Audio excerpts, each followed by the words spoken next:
మరోపక్క మద్యం నాసిరకం, అవునా కాదా? పేదవాళ్ళ రక్తాన్ని తాగే పరిస్థితికి వచ్చారు.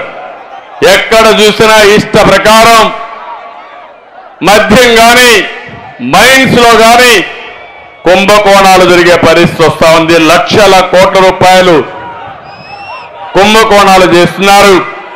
ఈ పేదవాడి రక్తాన్ని మా తమ్ముడు తీసుకొచ్చాడు క్వార్టర్ బాటిల్.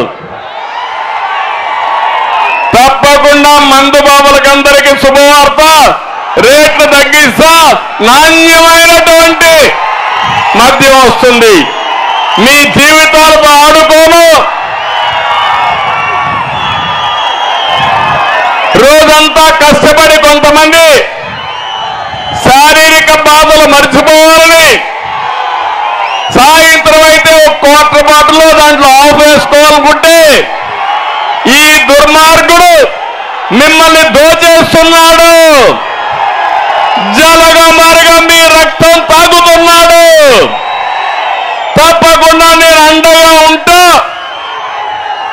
మీకే కాదు, మొత్తానికి కూడా న్యాయం చేసే బాధ్యత నాదని మిమ్మల్ని తెలియజేస్తున్నా.